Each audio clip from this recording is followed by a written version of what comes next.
Good morning, Wabash. Speaking today at Pioneer Chapel is the Malcolm X Institute of Black Studies with their talk titled Erasing and Distorting History. Our first speaker, Jace Breaux, is a sophomore from Houston, Texas. He is a member of Kappa Sigma and is majoring in political science with a Black Studies minor. Chase serves as the co-president of Shout, co-chair of the Student Senate Diversity and Inclusion Committee, and alumni committee chairman for the MXI.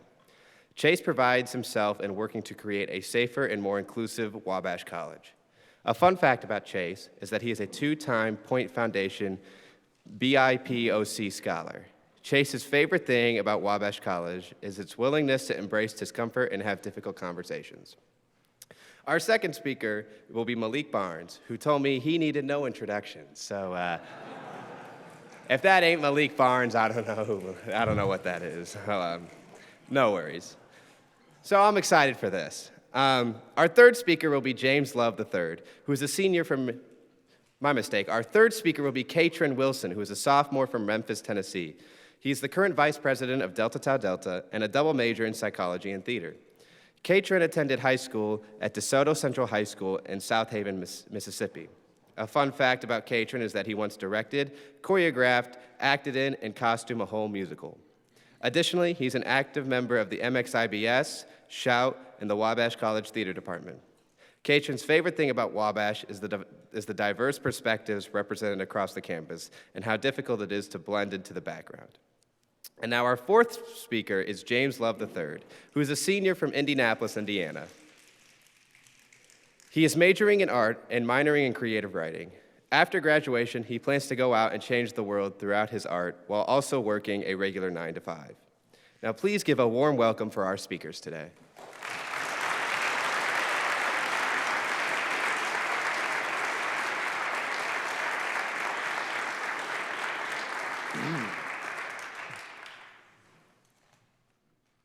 Malcolm X once said, "A man without any history is like a tree without roots." Well, it seems to me that in our nation today, there's an effort to destroy my community's roots. Since January of last year, 37 states have introduced bills or taken other steps to restrict the ways in which educators can discuss racism, Black history, and American history. Many of these pieces of legislation ban the discussion of topics that make people feel discomfort, guilt, or any other form of psychological distress on account of one's sex, race, ethnicity, religion, color, national origin, or political affiliation. My home state of Texas, along with Indiana, have been some of the latest states to introduce or pass these types of legislation. Now, I will admit that like many others, I found myself baffled by civil rights activists' reaction to this legislation. I could not understand the connection between the language of discomfort and my history. But then, I thought about when I learned of the Tulsa Race Massacre, a thriving Black community of more than 100,000 people, the Greenwood District. They called it Black Wall Street. From May 31st to June 1st, 1921, thousands of white people looted and burned homes and businesses. An estimated 1,256 houses were burned. 215 others were looted. 2 newspapers, a school, a library, a hospital, hotels, stores, and many other Black-owned businesses were destroyed. In a span of 18 hours, historians estimate about 300 people were killed and many more left homeless. In 18 hours, Black Wall Street was burnt to the ground. I thought about the Tuskegee study of untreated syphilis in the Negro male.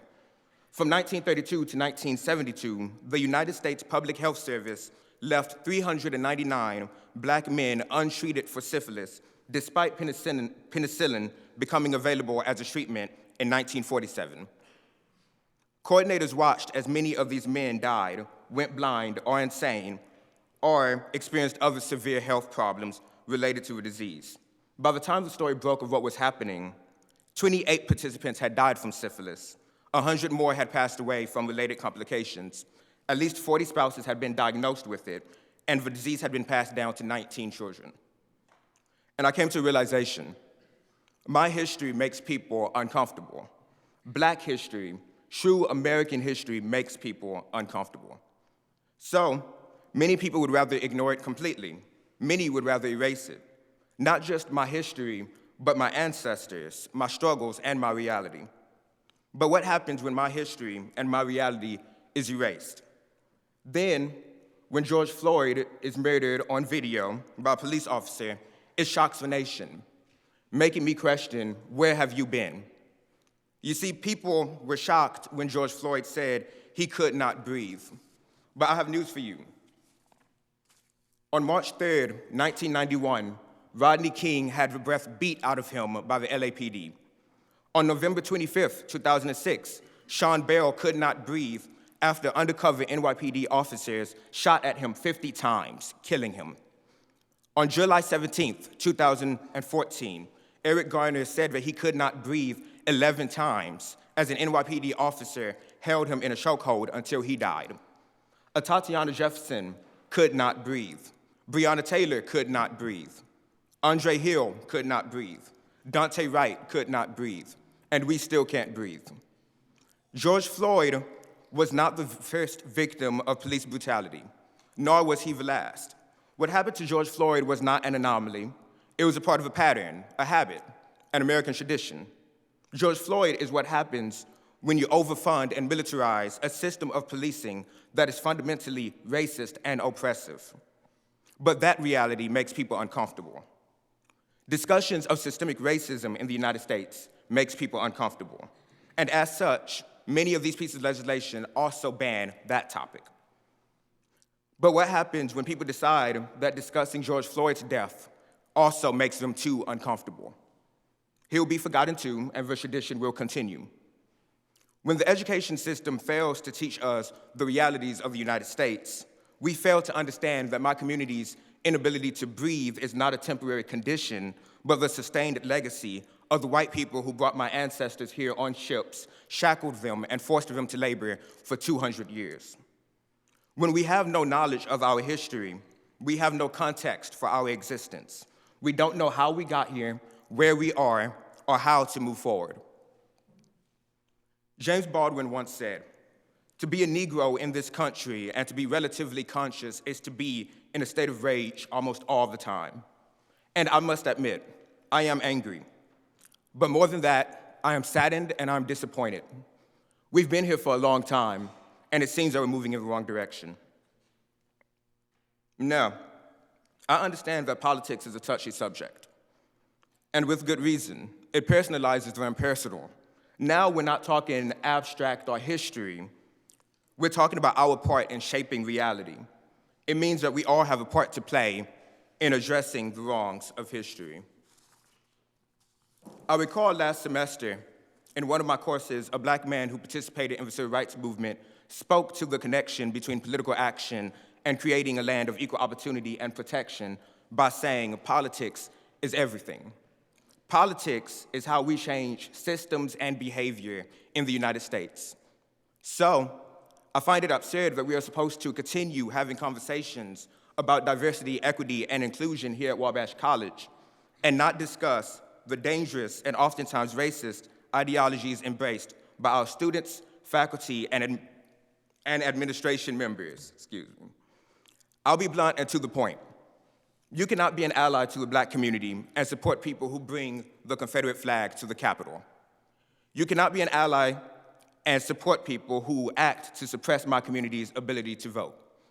You cannot be an ally and support legislation to prevent the education system from teaching the reality of black history and systemic racism in the United States. Being nice to black people while you support the forces of the United States fighting to keep a knee on my community's neck does not make you an ally. So, by all means, feel free to embrace whatever ideologies you choose. That is your right, but do not pretend to be an ally when you are not. And on that note, let's talk about Wabash College. It is no secret that Wabash College has serious cultural and systemic issues pertaining to the treatment of black students and other students from marginalized communities. And I can think of no better time to discuss that than Black History Month. That being said, I do believe that the responsibility of changing the culture at Wabash is on the students. And I believe that we change the culture through education and accountability. Take every opportunity to educate yourselves on the issues impacting marginalized communities. Attend MXI, Shout, La Alianza, and Asian Culture Club events. Sign up for Black Studies courses and Gender Studies courses. Do your own research, and when you are confused, go to your professors or come to us. But it is your responsibility to become educated on what has happened and what is happening in the world today. Knowledge is power. We also need accountability. That means hold your brothers accountable. When you see someone saying something racist, sexist, or homophobic, call them out. Have a conversation. Let them know that it is not okay and it will not be tolerated.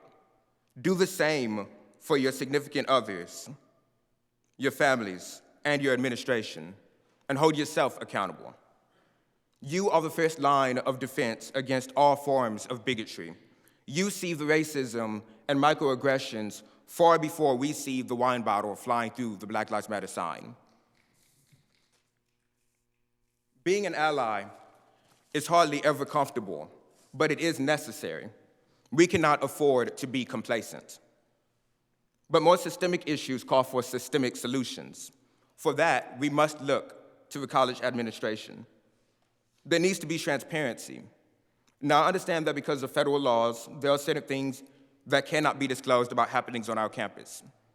However, there should be clarity on what the punishment will be for certain types of behavior, meaning that if someone is found to have used racial or homophobic slurs or committed acts of violence, we should not have to guess what the response of the administration will be. We should not be left in the dark when it comes to disciplinary action and consequences. We do this for plagiarism, and we could do this for other offenses. Transparency also means students should be informed of the diversity, equity, and inclusion efforts being made by the administration. Last year, following the wine bottle incident, administration members discussed the possibility of implementing a diversity distribution as a requirement for graduation. That was the last time I heard about it. When these discussions are taking place, we need to know about it and be included when possible. That means the administration should be keeping us updated on the progress made with diversity distribution. There can be no accountability if we do not know what our administration is doing. We also need infrastructure to create sustainable diversity, equity, and inclusion here at Wabash College. The diversity distribution is a crucial part of that. It also means recognizing that a student-led approach to DEI does not work. Our history makes that clear. The administration needs to take the lead.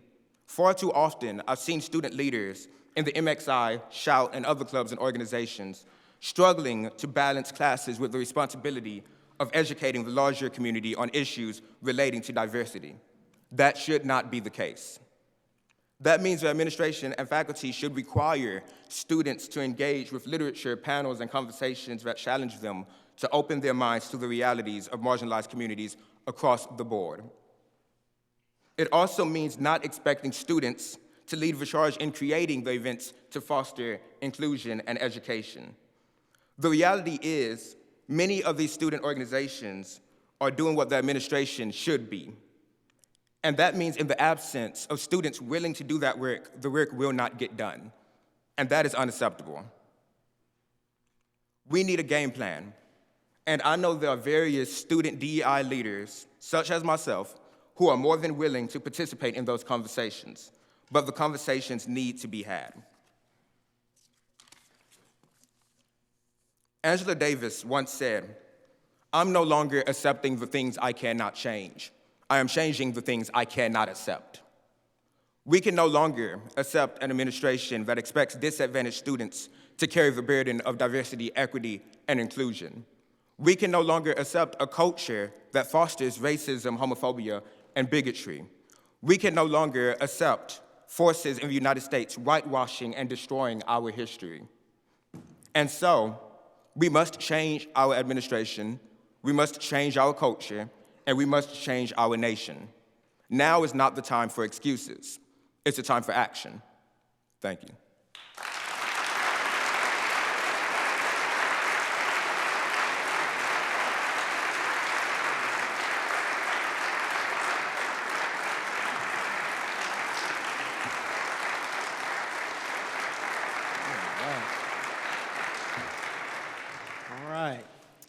So could you do me a favor and turn to your neighbor and repeat after me?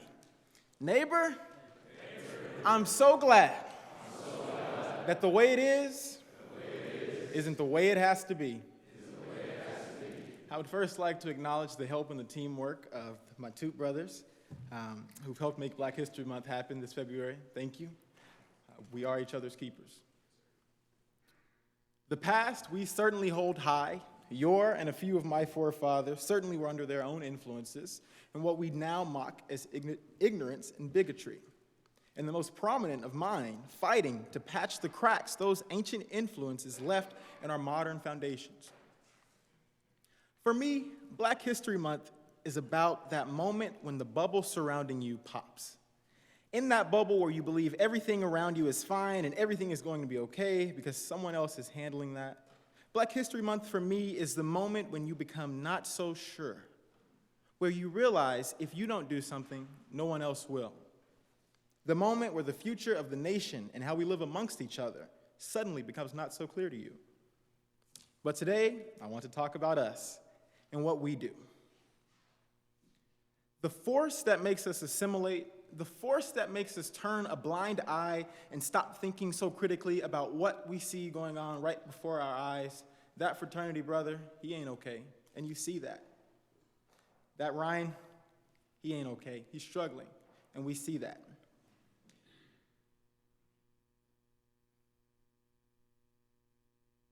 We oftentimes try to justify what we see by making up some reason that wouldn't quite withstand scrutiny. Yes, we know that in the real world, sometimes you will have to just suck it up and deal with some very unfortunate things, but the struggle of Wabash can teach you that. Just take 1 minute to find a random Wabash brother in the mall and ask him how classes are going. I'm willing to bet at least 2 out of 3 in that moment are being challenged and probably internally struggling with something in some way. Faculty and staff, my heart goes out to you, but I must ask, how do you turn away as well? Most of you having vivid knowledge of precisely what's happening. We are afraid to speak up sometimes. Who wants to be the oddball? But if we are thinking critically as individuals, how could we let all of this go by without saying a word? We cannot move to begin unpacking the implicities of deconstructing how to create a more inclusive campus environment so that Black students and other minority students would feel just as welcomed, unstereotyped, unbiasedly judged, untokenized, and accepted as you, white students. Same way you feel when you walk into a classroom or a fraternity or join a team. We cannot begin to start on that process if we can't be critical about the explicities occurring right before us. I hope your bubble has been popped, and you now realize that you are the individual with your own mental capacities to create, at minimum, a critical inquiry. Adam Smith, Thomas Hobbes, John Locke, those are not the only ones who can ask questions about the world around them and seek out a sound understanding. I thought we were the next generation of critical inquirers, drivers of humanity in all forms, and the most conscious leaders. However, the blame can't go all to the students. With our various backgrounds, the entire nation is struggling with how to figure out how we can be together. How do we exist together? We built our entire nation off of flawed and half-witted ideas and concepts about particular people just because of the color of their skin. So, I mean, if the nation is struggling with this, maybe perhaps undergraduates brought into a world of social pressures may not also be the best experts on this topic.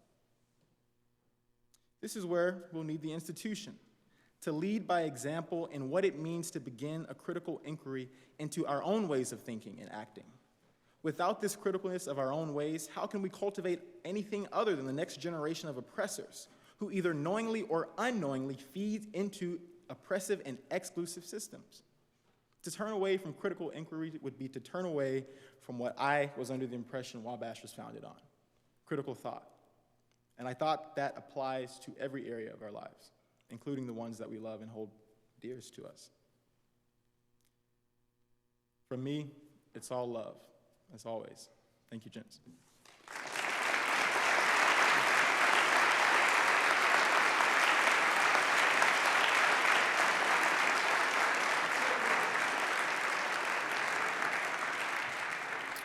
Good morning, Wabash. I don't believe the floor has been addressed, so I would like to thank the Sphinx Club for giving the MXI another opportunity to be heard in this forum. I'd also like to thank my brothers at the MXI for their consistent support and trusting me enough to represent our organization today. I also want to thank my brothers from DELT for showing out today and supporting me throughout the entirety of my Wabash experience. It means the world. Before I go any further, I feel a bit obligated to say Happy Black History Month. I use the word obligated because of the few times that I've personally heard the statement this month. In all honesty, I am saddened, disappointed, and slightly offended by what appears as a genuine disinterest and disregard for such a vital component of American history. I say this because the last time I stood before you, I attempted to relay a message about the importance of living empathetically through an anecdote about my own name. Since then, I've realized that asking individuals to do such work on their own, from the comfort of the echo chambers that they inhabit, is simply unrealistic, and not because the goal is unachievable, but because we, as a whole, are uninterested in making the necessary changes to achieve it. Upon this realization, I noticed myself becoming fatigued at the very thought of trying to change our campus climate. And at one point, I was actually willing to give up that work altogether. Now, I know that I can be identified as many things by many people, but one thing that I have never been and will never be is a quitter. So, as long as I am a part of this campus community, I will not falter in my efforts to fight for and alongside the underrepresented, misunderstood, and marginalized minority communities at Wabash College, because whether you like it or not, this is our home too. Yesterday, I was personally reminded of why the work I set out to do is so important. Shortly after the campus email announcing today's Chapel Talk speakers were sent out, a rather charged comment was posted on an anonymous social media site. The comment read, why does this college worship Black gay liberals? Now, before I address this comment more closely, I would like to take a moment to highlight some Black history and some history taking place in front of all of us today. Each of the speakers behind me, and myself included, have inquired as much as possible and done as much research as we could, and can say with some confidence that this may very well be the first time in Wabash College history that 4 queer, openly queer Black men have ever presented a chapel talk, the entirety of a chapel talk.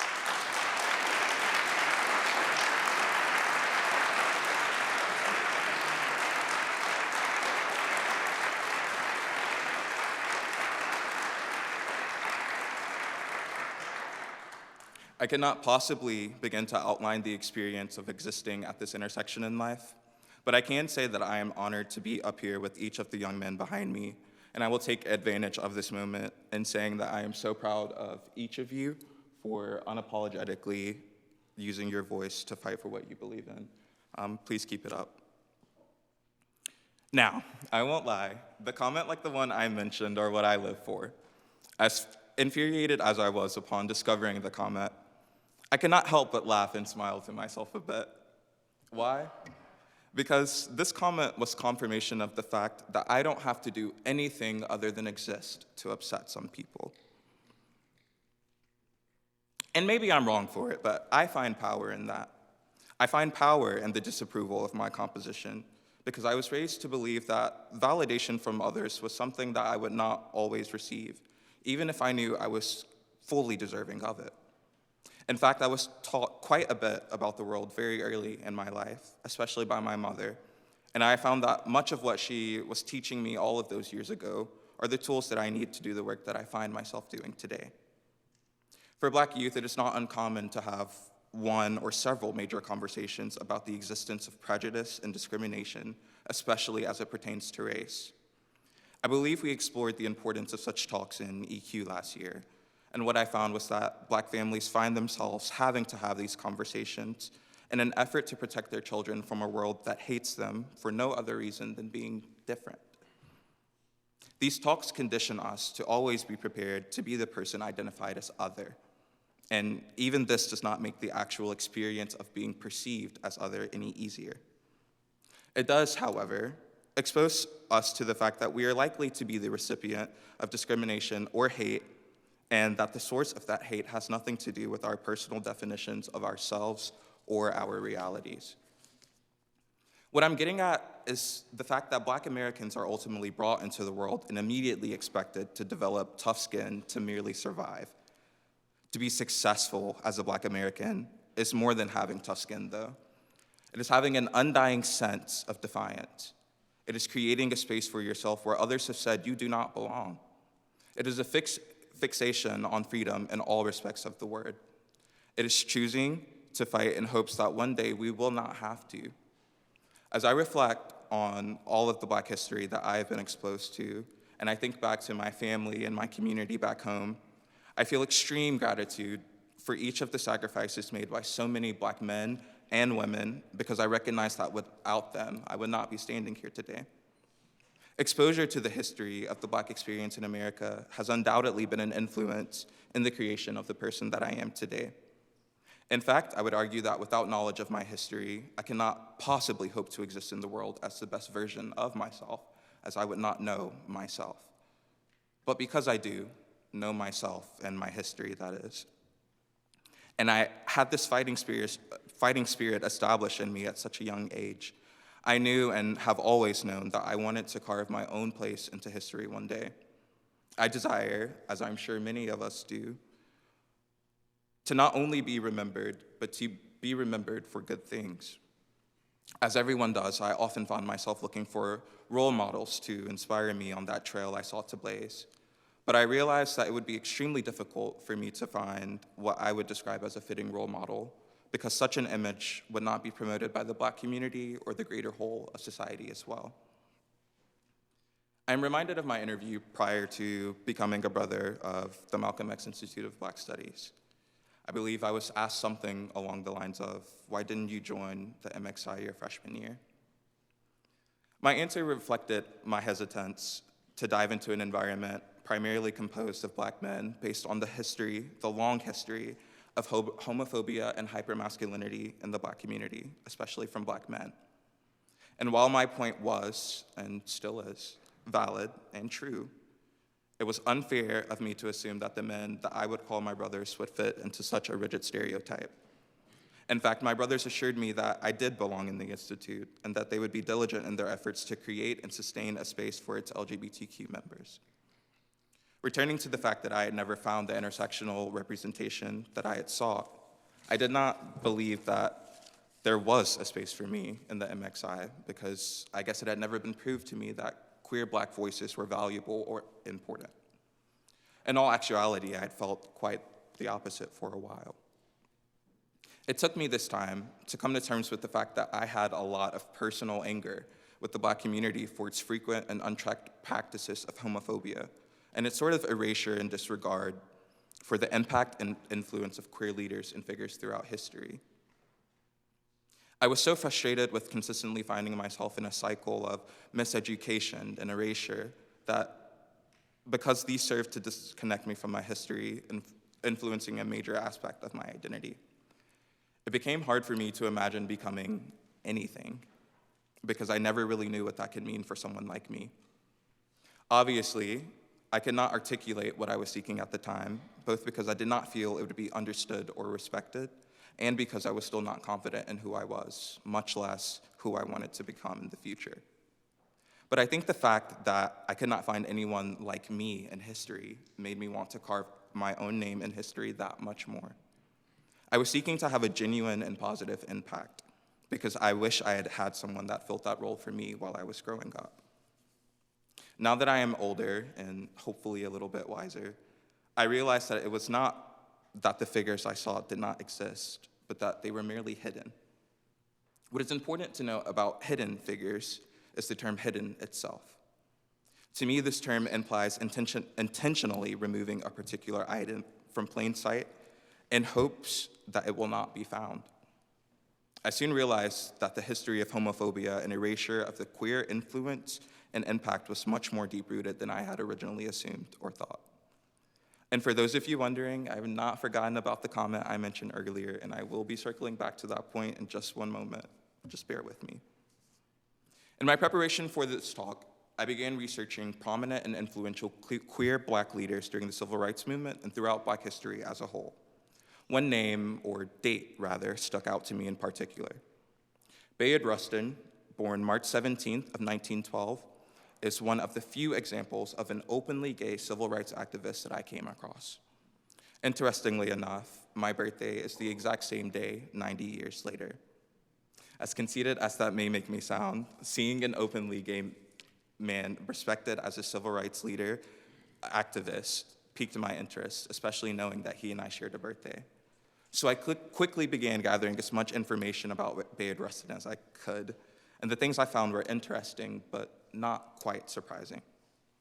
It turns out that Rustin was best known for his work as an advisor to the well-known Reverend Dr. Martin Luther King Jr. In fact, Rustin is accredited with being the primary organizer of the March on Washington. As I was coming across this information, I was baffled at how I'd never heard this name before, but only briefly. Another commonly known fact of Rustin's life was that he was arrested in January of 1953 on a moral charge after being caught engaging in homosexual activity. Such charges were actually commonly used to target LGBTQ+ citizens of the day.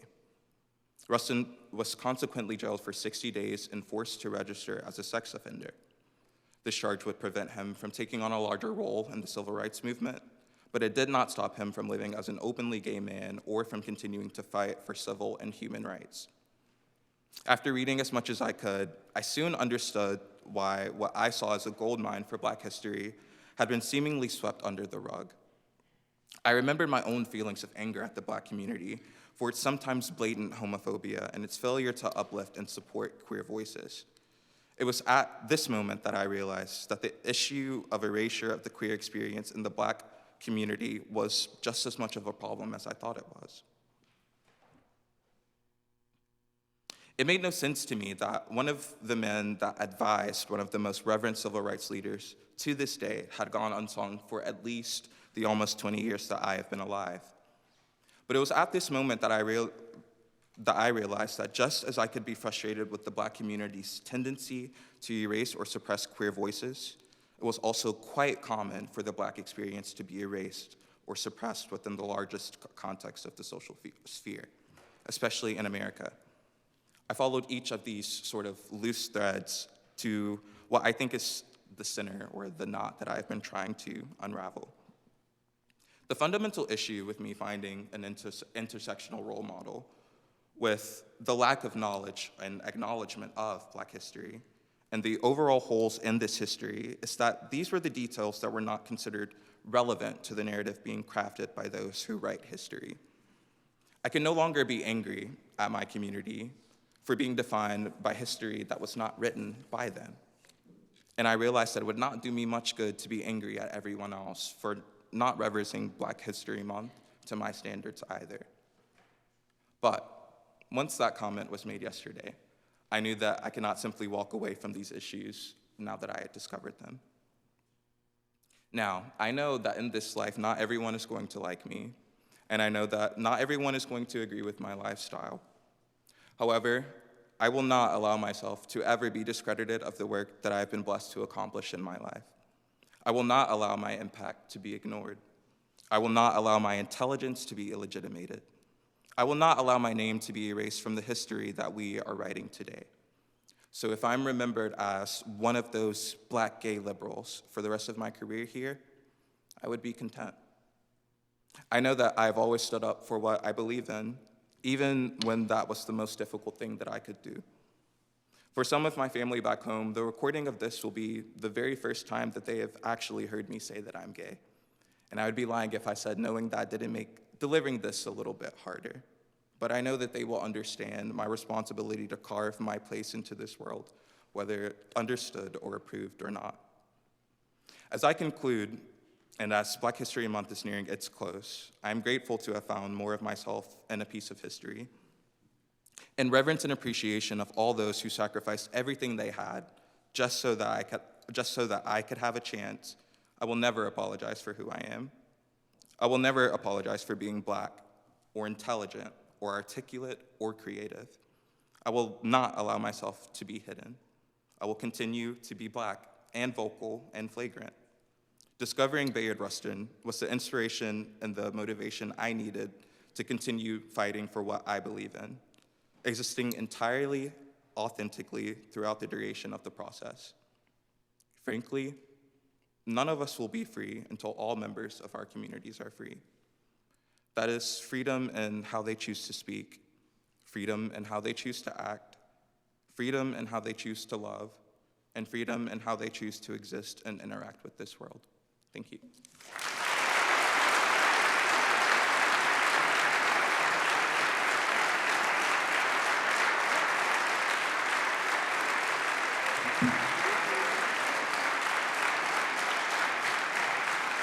Thank you.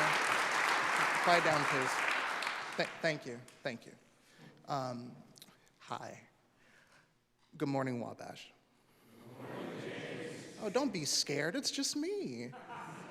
Look, it's come to my attention that some of you don't know who the hell I am. So, let me introduce myself. My name is James Edward Love III. Not James Love. I am James Love III. Get it right. Next time I have to make sure someone puts that in writing, I'm gonna scream. Now, one thing I want to share with everyone here, with everyone that's been talking so far and spitting all their facts and stuff, I'm not that. This is my fifth chapel talk. You guys know me by now. Let's get past all the how do you do's and the handshakes already. Now, what I would like to talk about is the reason why we, us Black folks, or anybody who is non-white, fights. So, let me take you back a few years when I was about this high, and my mom worked 3 jobs trying to take care of me, my brother, and my sister, while also dealing with the divorce, and my dad was frankly an asshole. So, I'm dealing with that, watching a Black woman struggle, claw her way tooth and nail until she collapses on the couch, exhausted. That is really stressful to see your parent work diligently. I can see a Black woman basically scrape her way to the top of basically nothing, while her white superiors decided to look down upon her for having 3 kids out of marriage, for working 3 other jobs to support said kids, while also having to take care of her mother.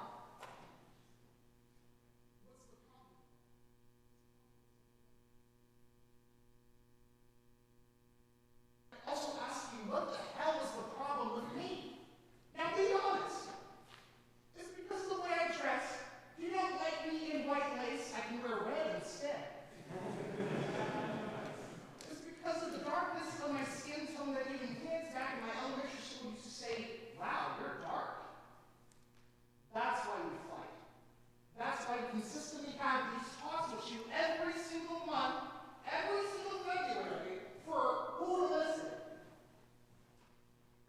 And if you take anything what we say to you, this is something real that we're dealing with here. This is discrimination. This is holding something against someone that's not even in their control.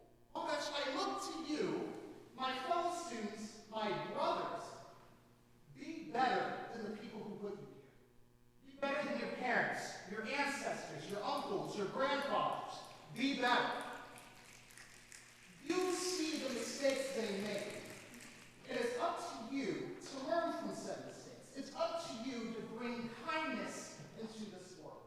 For not just me, but hell, for my family, for my 2-year-old brother that I have to look in the eye and be like, yeah, well, you might die one day just because you looked at somebody funny.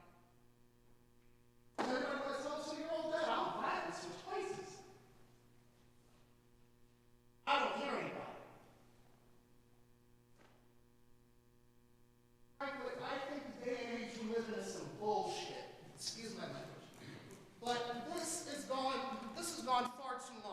And I'm tired of having to reiterate myself along with my other brothers up here who have been trying to explain it from day one. This is my 5th chapel talk, people, and I don't see any change here. Let's get it together. We're Wabash men, for God's sakes. Act like it. I don't want to hear anything else about why does this school worship black gay liberals? I don't want to hear it. If you can't say it to my face, don't say it at all.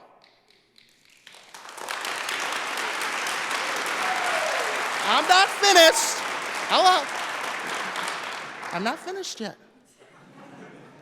Look, it's 2022. We don't have time to be living in the past. I don't have time to keep having to tiptoe around somebody just because my skin's a little too dark or because I'm a bit too flamboyant. I don't care. I'm a little too old for that. I got bills to pay. I got a baby to raise. It's not my baby, but sure, my mom's gonna act like he is.